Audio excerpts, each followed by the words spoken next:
కుటుంబ సభ్యులందరికీ దేవి శరన్నవరాత్రి శుభాకాంక్షలు. వరాలు జల్లు కురిపించే ఆ బంగారు తల్లికి దేవి శరన్నవరాత్రుల పూజ చేస్తే ఎంతో చక్కటి ఫలితాన్నిస్తుంది. అమ్మవారికి దేవి శరన్నవరాత్రులంటే చాలా ఇష్టం. చెడుపై మంచి సాధించిన విజయానికి సంకేతకంగా ఈ నవరాత్రుల పూజ ఎంతో విశిష్టతమైనది. 2024 సంవత్సరంలో అక్టోబర్ 3వ తారీఖు ఆశ్వీజ శుద్ధ పాడ్యమితో మొదలైనటువంటి దేవీ నవరాత్రులు అక్టోబర్ 12వ తారీఖు దశమితో ముగుస్తున్నాయి. దేవి శరన్నవరాత్రులలో ఈరోజు రెండవ రోజు అక్టోబర్ 4వ తారీఖు శుక్రవారము. విజయవాడ ఇంద్రకీలాద్రిపై కొలువు తీరి ఉన్న కనకదుర్గ అమ్మవారు ఈరోజు మనకి శ్రీ గాయత్రీదేవి రూపంలో దర్శనమిస్తారు. ఈరోజు అమ్మవారు కాషాయం రంగు అంటే ఆరెంజ్ కలర్ని ధరిస్తారు. గాయత్రీదేవి అమ్మవారిని ఎలా పూజించాలి, ఏ నైవేద్యం సమర్పించాలి అనే విషయాలన్నీ గురించి కూడా పూర్తి వివరంగా మనం ఈరోజు పూజా విధానంలో తెలుసుకునే ప్రయత్నం చేద్దామండి. పూజా విధానం ఎక్కడ స్కిప్ చేయకుండా చివరి వరకు చూడడానికి ప్రయత్నించండి. అందరికీ నమస్కారం అండి. అందరు ఎలా ఉన్నారు? బాగున్నారా? నేను బాగున్నాను. మీరు ఇంకా బాగుండాలని మనస్ఫూర్తిగా కోరుకుంటున్నాను. దేవి నవరాత్రులలో ఈరోజు రెండవ రోజు. ముందు రోజు అమ్మవారికి అలంకరణ చేసిన పువ్వులన్నీ కూడా నేను తీసేసానండి. అంటే నిర్మాల్యం అంతా కూడా, అలాగే వినాయకుడి దగ్గర పువ్వులు, అక్షింతలు ఇవన్నీ కూడా కొంచెం అమ్మవారి పటం అది కదపకుండా జాగ్రత్తగా ఇవన్నీ కూడా శుభ్రం చేశానండి. కానీ ఈరోజు శుక్రవారం కాబట్టి కామాక్షి దీపాన్ని మాత్రం శుభ్రం చేయలేదండి. మంగళవారం శుక్రవారం వేళ కామాక్షి దీపాన్ని శుభ్రం చేయకూడదు. కాబట్టి నేనేం చేశానంటే అలానే వెలిగించకుండా ఒత్తి తీసేసి క్లాత్తో తుడిచి ఆ తర్వాత దీపానికి సిద్ధం చేసుకున్నాను. ముందు రోజు శుభ్రం చేసిందేనండి. ఈరోజైతే మాత్రం నేను శుభ్రం చేయలేదు. అంటే సబ్బు సరుపు లాంటివి పెట్టకుండా ఇలా క్లాత్తో అయితే తుడుచుకున్నాను. అలాగే పూజలో పెట్టినటువంటి అమ్మవారి ముందు చీటీ ఏం చేయాలని అడుగుతున్నారండి. ఆ విషయాలన్నిటి గురించి కూడా ఈరోజు మనందరం ఈ పూజా విధానం తెలుసుకునే ప్రయత్నం చేద్దాం. పూజా వీడియో ఎక్కడ స్కిప్ చేయకుండా చివరి వరకు చూసినట్లయితే ప్రతి ఒక్క విషయం కూడా చాలా చక్కగా అర్థమవుతుంది. ఇదిగోండి, పూజలో పెట్టినటువంటి అమ్మవారి ముందు చీటీ కూడా దక్షిణ సమేతంగా అమ్మవారి పటం దగ్గర పెట్టేస్తున్నానండి. ఎందుకంటే ఇలా కదపకుండా అమ్మవారి దగ్గర పెడుతున్నాను. కదపకూడదా అంటే అలాంటిది ఏమీ లేదండి. అమ్మవారి విగ్రహం దగ్గర పెట్టుకున్నాను కదా. ఈరోజు అమ్మవారి అలంకారం అయితే మారుస్తూ ఉంటాను నేను. అంటే వస్త్రాలు అవి మారుస్తూ ఉంటాను కాబట్టి చీటీ తీసుకెళ్ళి అమ్మవారి పటం దగ్గర పెట్టుకున్నాను. మీకు నిన్నటి పూజా విధానంలో చెప్పాను కదండి. నేను అమ్మవారికి ఆసనం వేసినప్పుడే అంటే విగ్రహం దగ్గర పెట్టుకున్నప్పుడు తమలపాకు మీద బియ్యం అది వేయలేదు కాబట్టి నేను విగ్రహం అయితే ఇలా కదుపుతూ ఉంటాను. అలాగే నిన్నటి వీడియోలో చాలామంది చాలా సందేహాలు వచ్చాయండి. వాటన్నిటి గురించి కూడా మీకు ఈరోజు పూజా విధానంలో చెప్పడం జరుగుతుంది. కాబట్టి పూజా విధానం ఎక్కడ స్కిప్ చేయకుండా చక్కగా వినండి. ఒకవేళ మీరు పూజ చేయట్లేదు అనుకోండి, కనీసం నేను చేసినటువంటి పూజా విధానం చూసినా కూడా చక్కటి ఫలితం అమ్మవారు ఇస్తుంది. ఈరోజు గాయత్రీదేవి అమ్మవారి అలంకారం కదండి. అమ్మవారికి ఈ రోజున కాషాయం రంగు అంటే ఆరెంజ్ కలర్ని అలంకరణ చేయాలి. అందుకని నేను మీషోలో తీసుకున్నటువంటి వస్త్రాలన్నీ కూడా చాలా బాగా ఉపయోగపడుతున్నాయండి. చాలా బాగున్నాయి కూడా. నా దగ్గర అమ్మవారి విగ్రహం చాలా చిన్నదండి. అమ్మవారి విగ్రహానికి సరిగ్గా సరిపోతుంది. 3 సైజ్ అనమాట ఈ మెటీరియల్. లంగాని అమ్మవారికి అలంకరణ చేసిన తర్వాత ఎంత అందంగా ఉన్నారో కదా, బుట్ట బొమ్మలాగా ఉన్నారంటే నాకు చాలా అంటే చాలా బాగా నచ్చింది. అలాగే అమ్మవారికి ఏ విధంగా మీరు అలంకారం చేస్తున్నారో కూడా ఒక వీడియో షేర్ చేయండి అని అడిగారు కదా. ఇదిగోండి, ఈ విధంగా అమ్మవారికి అలంకరణ చేయవచ్చు. ఇదంతా కూడా మన మనసుకు తృప్తిగా అమ్మవారికి అలంకరణ చేయటమేనండి. ఇలానే చేయాలని రూల్ అయితే లేదు. అమ్మవారికి నేను అలంకరణ చేసిన విధానం మీ అందరికి నచ్చిందా? నచ్చినట్లయితే ఒక చిన్న కమెంట్ ద్వారా మీ అభిప్రాయం తెలియచేయండి. ఈరోజు అమ్మవారిని మనం గాయత్రి రూపంలో అలంకరణ చేస్తున్నాం కనుక వేదమాతగా గాయత్రీదేవిని ఆరాధించటం జరుగుతుంది.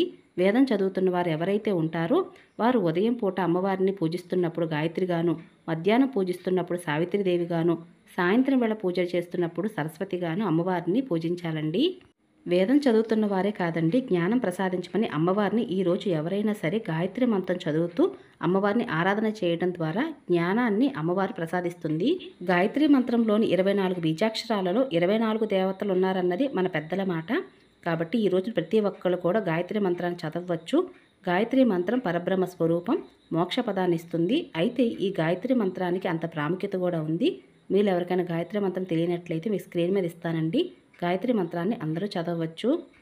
అలాగే అమ్మవారికి తప్పనిసరిగా పూజలో శూలం అయితే పెట్టాలండి, ఈ త్రిశూలాన్ని. అలాగే త్రిశూలానికి నిమ్మకాయ కూడా గుచ్చాలి. మొదటి రోజు గుచ్చవచ్చు, లేదంటే మీకు నిమ్మకాయలు ఉన్నప్పుడు అప్పుడప్పుడు మారుస్తూ కూడా ఉండవచ్చండి.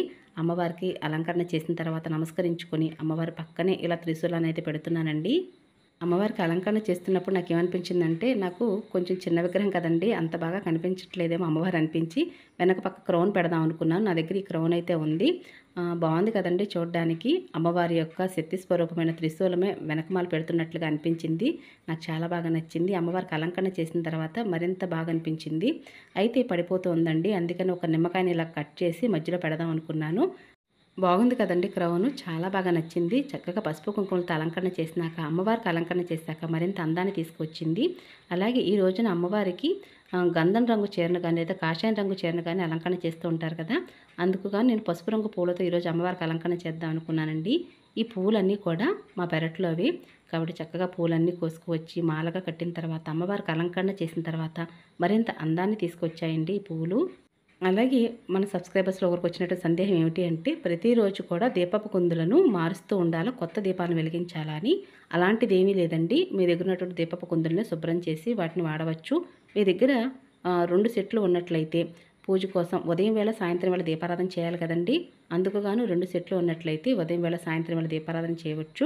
ఒకవేళ ఒకటే ఉందనుకోండి, అంటే ఒక సెట్టు దీపపు కుందులు ఉన్నట్లయితే మాత్రం వాటిని శుభ్రం చేసి దీపాన్ని వెలిగించవచ్చు.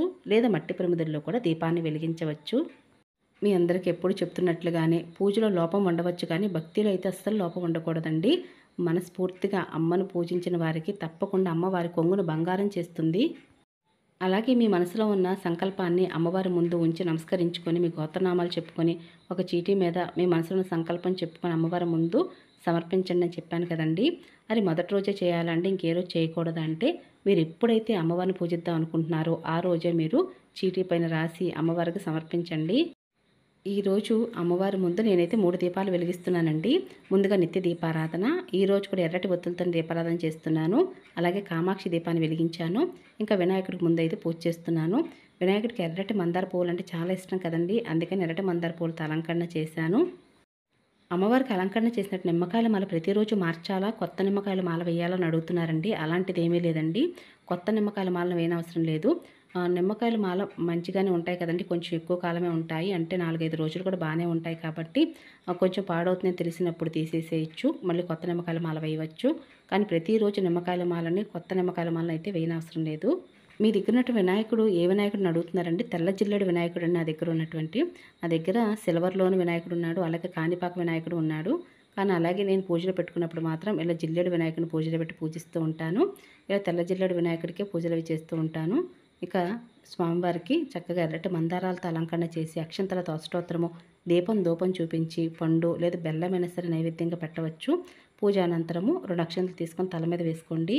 ఇక ఈ రోజున అమ్మవారికి శ్రీ గాయత్రి అష్టోత్తర శతనామావళి. ఈరోజు కూడా ప్రతి నామంకు ముందు ఓం అనియు చివర నమః అనియను అమ్మవారి మంత్రాలన్నీ కూడా చదవలసి ఉంటుందండి. ఒకవేళ మీకు గాయత్రి అష్టోత్తరం చదవడం రానివారు, లేదా గాయత్రి మంత్రం చదవడం రానివారు, మీరు మొబైల్స్లో పెట్టుకొని వింటూ కూడా అమ్మవారి ముందు కళ్ళు మూసుకొని ధ్యానించవచ్చండి. ఓం శ్రీ గాయత్రీ దేవి అయి నమః, ఓం శ్రీ గాయత్రీ దేవి అయి నమః అంటూ అమ్మవారి ముందు ధ్యానించండి. ఈ రోజున అమ్మవారికి నేను పసుపు పువ్వులతోని అష్టోత్తరం చదివేటప్పుడు పువ్వులను సమర్పిస్తూ పూజ అయితే చేస్తున్నాను. ఈరోజు అమ్మవారికి పెట్టవలసిన నైవేద్యం అల్లం గారెలు లేదా కొబ్బరి అన్నం, రెండిట్లో ఏదైనా సరే నైవేద్యంగా పెట్టవచ్చు. ఇవేమి చేయలేనప్పుడు మీరు పండ్లు, పాలు, అలాగే చలిమిడి వడపప్పు, పానకం ఇవైనా సరే నైవేద్యంగా పెట్టవచ్చండి. పండుగ పర్వదినాలలో పువ్వుల రేటు ఎక్కువగా ఉంటుందండి. కాబట్టి అష్టోత్తరం చదివేటప్పుడు మీ దగ్గర కనుక పువ్వులు ఎక్కువగా లేనట్లయితే అమ్మవారి ముందు కుంకుమ పూజ చేస్తూ కూడా ఈ అష్టోత్తరాన్ని చదవచ్చు. లేదా మీ దగ్గర మంగళకరమైన వస్తువులు ఉన్నట్లయితే అమ్మవారి ముందు అష్టోత్తరం చదివేటప్పుడు మంగళకరమైన వస్తువులను కూడా అమ్మవారి ముందు సమర్పిస్తూ కూడా ప్రతిరోజు కూడా అమ్మవారికి పూజ చేసేటప్పుడు ఆ మంగళకరమైన వస్తువులు సమర్పిస్తూ పూజ అయితే చేయవచ్చండి.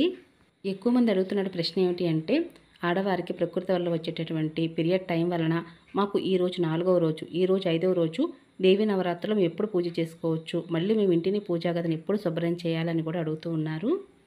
దేవీ నవరాత్రులలో 9, 10 రోజులు మీరు పూజ చేయదలిచిన వారు మీరు ముందుగానే ఇంటిని పూజా గదిని అమావాస్యకి మంగళవారం ముందుగానే శుభ్రం చేసుకోండి అని చెప్పానండి. ఒకవేళ మీరు ఈ 10 రోజులు కూడా పూజ చేయడం కుదరని వారు పీరియడ్ టైం వలన కొన్ని రోజులు అంటే 3 రోజులు, 5 రోజులు, 7 రోజులు పూజ చేద్దాం అనుకున్న వారు మాత్రం మీరు ఎప్పుడైనా సరే ఇంటిని పూజా గదిని శుభ్రం చేసుకోవచ్చు. అలాగే పీరియడ్ టైం అనేది 5th డే అయిన తర్వాతే పూజను అనేది మొదలు పెట్టుకోవాలండి. అంతేగాని 4th డే పూజ మొదలు పెట్టుకోవచ్చా అని అడుగుతున్నారు. అలాంటిది ఏం చేయకూడదండి. 5th డే కూడా మీకు అయిన తర్వాతే అప్పుడు 6వ రోజున మీరు అమ్మవారికి పూజ అయితే మొదలు పెట్టుకోవచ్చు. అలాగే ప్రతిరోజు కూడా అమ్మవారికి తాంబూలం ఇస్తే చాలా మంచిదండి. జాకెట్ ముక్క, చీర అనేది మీ శక్తి కొలది అమ్మవారికి సమర్పించవచ్చు. లేదా 2 తమలపాకులు, గాజులు, పసుపు, కుంకుమ, అలాగే పండ్లు దక్షిణ సమేతంగా అమ్మవారికి సమర్పించవచ్చు. ఇంకా ఈ రోజున అమ్మవారికి నివేదించవలసిన నైవేద్యం అల్లం గారెలు లేదా కొబ్బరి అన్నం. నేనైతే కొబ్బరి అన్నాన్ని అమ్మవారికి సమర్పిస్తున్నానండి. అలాగే పూజలో పెట్టినటువంటి తాంబూలం ఏం చేయాలని అడుగుతున్నారు. ఆ తాంబూలం మీరే తీసుకోవాలండి.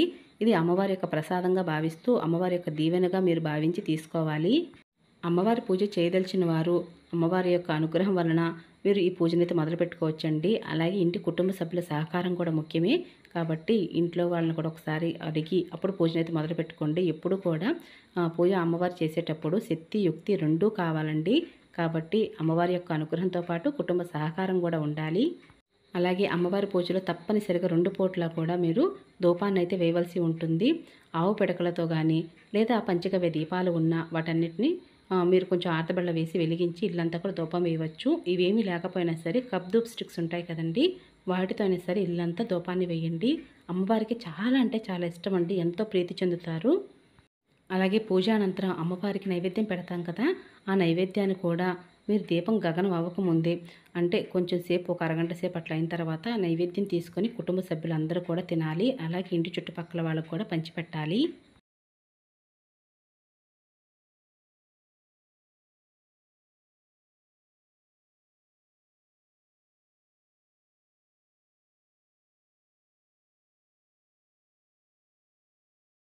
అమ్మవారు ఎంతో ప్రశాంతంగా మనందరికి కూడా దర్శనమిస్తున్నారు. మీ అందరూ కూడా నమస్కారం చేసుకోండి. ఇక అలాగే ప్రతిరోజు కూడా అమ్మవారికి ఇలా అద్దంలో అమ్మవారి యొక్క అలంకారాన్ని చూపించవలసి ఉంటుంది. అమ్మవారు ఎంతో మురిసిపోతారట ఇలా అద్దంలో చూసుకొని. ఈ బాలిక నన్ను ఎంత బాగా అలంకరణ చేసింది అని ఆ కంటితో నన్ను చూడకపోతుందా అని అమ్మవారికి ఇలా ప్రతిరోజు కూడా అద్దం చూపిస్తూ ఉంటానండి. ఇదంతా కూడా ఒక భక్తి విశ్వాసంతోటి చేయవలసిందే కానీ ఇలా చేస్తే అమ్మవారు మనకు కరుణిస్తారా అని మాత్రం కాదండి. అనుమానంతో పూజలు చేయవద్దండి. నమ్మకంతో అమ్మను పూజించండి. తప్పకుండా మీ కొంగు బంగారం చేస్తుంది. మీ ఇంట వచ్చినటువంటి కష్టాన్ని అమ్మవారి ముందు ఉంచి నమస్కరించుకోండి. భక్తి శ్రద్ధలతో అమ్మవారిని పూజించండి. నాకు పూజ అంతట్లో కల్లా అమ్మవారిని అలా అద్దంలో చూస్తున్నప్పుడు అమ్మవారు మురిసిపోవడమే కాదండి, అమ్మవారిని చూసి నేను కూడా మురిసిపోతూ ఉంటాను. అలాగే అమ్మని చక్కగా ప్రశాంతంగా ఉండమని ఆ చామరంతో విసురుతున్నప్పుడు అమ్మవారి యొక్క శాంతిమూర్తిగా ఉన్నటువంటి ఆ ముఖం చూసినప్పుడు మనసుకు చాలా ప్రశాంతంగా ఉంటుంది. మీ అందరికీ కూడా పూజా విధానం చూసినప్పుడు మీకు ఏ అభిప్రాయం కలిగింది అనే విషయం కూడా కింద కామెంట్ సెక్షన్లో తెలియచేయండి.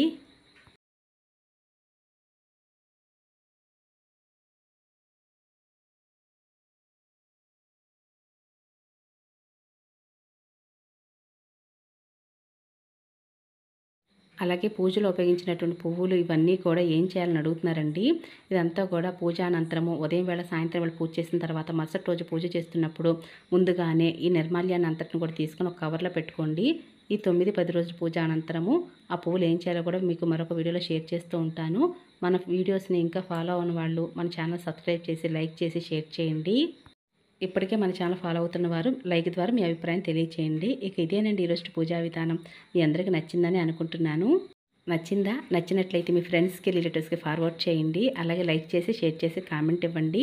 మరొక మంచి పూజా విధానంతో మళ్ళీ కలుసుకుంటానండి. ఇక అప్పటి వరకు నమస్కారం అండి.